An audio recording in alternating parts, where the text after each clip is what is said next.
Não me surpreende, porque isto já há uns dias, ou se calhar até há algumas semanas, já parecia que se estava a adivinhar. Se calhar não neste timing exato, mas mais dia menos dia parecia que ia acontecer. Obviamente que é algo que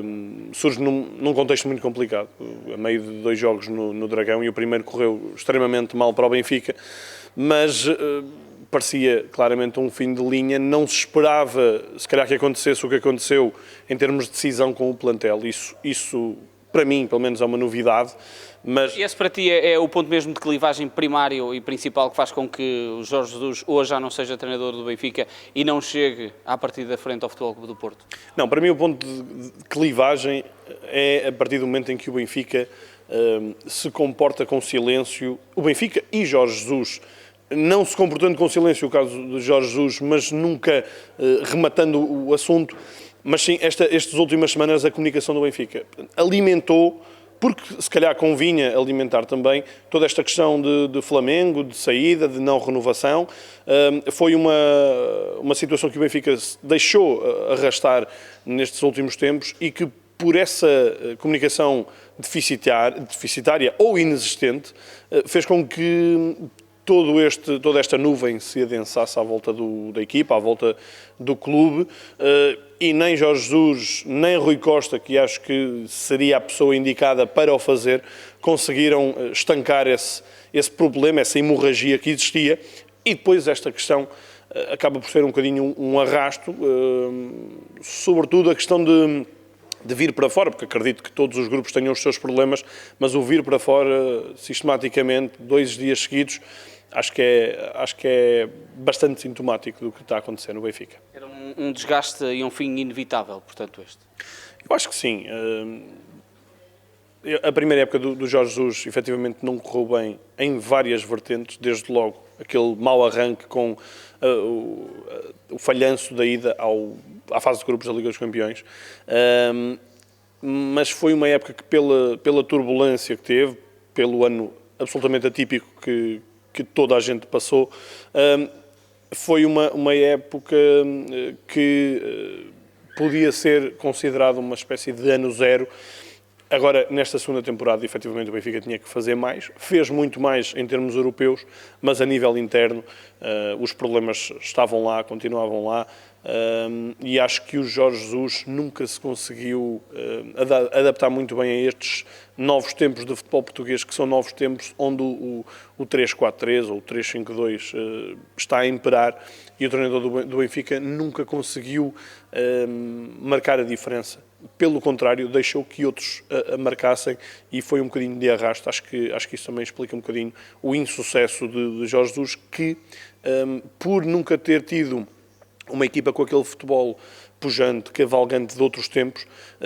também nunca conseguiu puxar para si os adeptos. E isso aí acho que fez toda a diferença, porque já não foi um Jorge Jesus agregador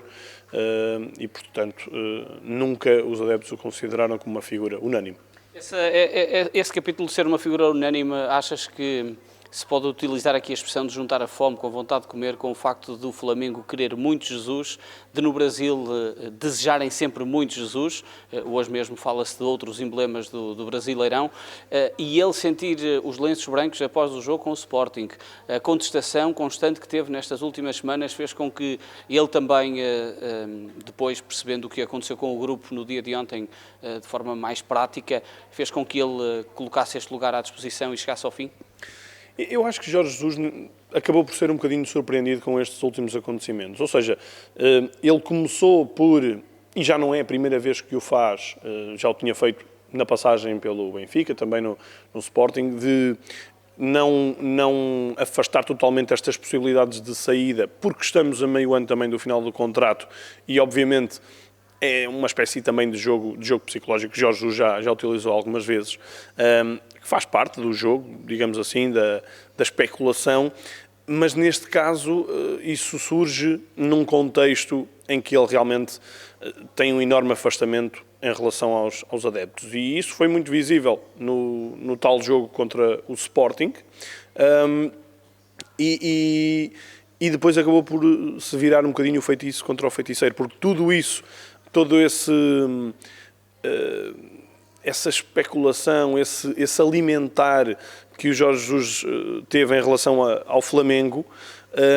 noutras alturas fazia com que uma falange, pelo menos dos adeptos, tivesse receio de perder o treinador,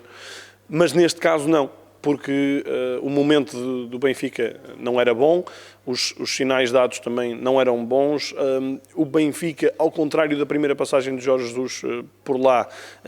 teve nos tempos mais recentes uma aposta muito bem conseguida na formação. Enquanto que nessa primeira passagem ainda não tinha havido isso nos anos anteriores,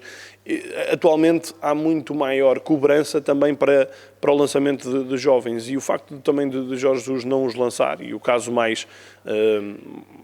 sonante é o de Gonçalo Ramos, com outros também que estão a surgir, como o Paulo Bernardo, como o próprio Tomás Araújo, é um aspecto que aqui prejudica muito a imagem de Jorge Jesus perante os adeptos. E, portanto, tudo isto cozinhado faz com que o Jorge Jesus, ao tentar alimentar esta especulação toda, fez com que os adeptos, no fundo, consolidassem o divórcio que já andavam também a cozinhar com o treinador.